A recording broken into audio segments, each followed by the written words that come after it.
આપણાને welcome to જલિયાન coaching. આપણે આંકડાશાસ્ત્રના ધોરણ 12ના પેજ નંબર 67 ઉપર દાખલા નંબર 33ને સોલ્વ કરીશું. વિભાગ સીનો x² બરાબર 60, y² બરાબર 75, એસનો સ્ક્વેર એક્સ કોવેરિયન્સ XY બરાબર 5/3 હોય તો વાયની x પરની નિયત સંબંધ રેખા મેળવો.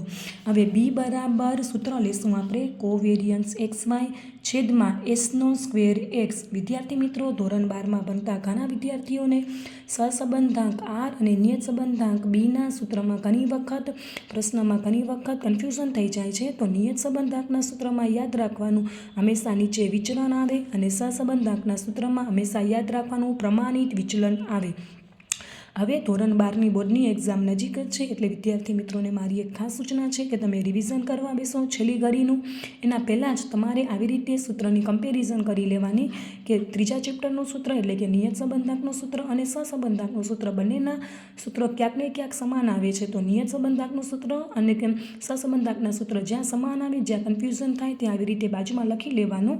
નિયત સંબંધાંકના સૂત્રમાં કોવેરિયન્સ XY આવે છે, છેદમાં વિચરણ આવે છે, પણ કોનું વિચરણ આવે છે? એક્સનું. અને સહસંબંધાંકના સૂત્રમાં કોવેરિયન્સ XY અંશમાં તો આવે છે, પણ નીચે છેદમાં વિચરણ નથી આવતું. એક્સનું પ્રમાણિત વિચલન આવે છે અને વાયનું પ્રમાણિત વિચલન. આવી જ રીતે કમ્પેરિઝન કરીને તમે ભણશો તો તમને લાંબો સમય સુધી ધોરણ 12ના બધા સૂત્રો યાદ રહી જશે અને ધોરણ 12ના આ જ સૂત્રો તમને આગળ જતાં કોમર્સના સ્ટેટિસ્ટિકમાં અથવા આગળ જતાં પણ તમને સાઇડ એક્ઝામમાં ઘણી જગ્યાએ કામ આવશે.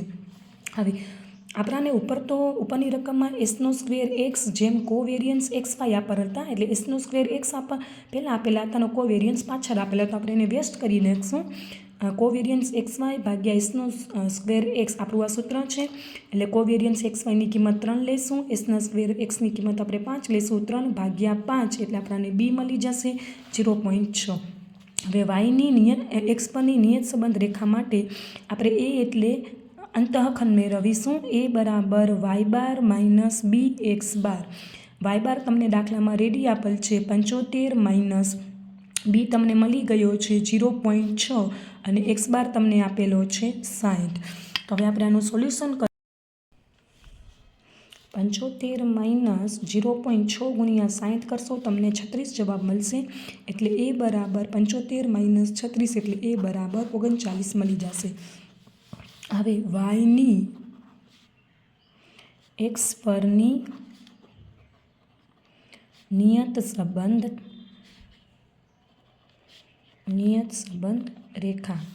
તો સૂત્ર બનશે y બરાબર a પ્લસ bx.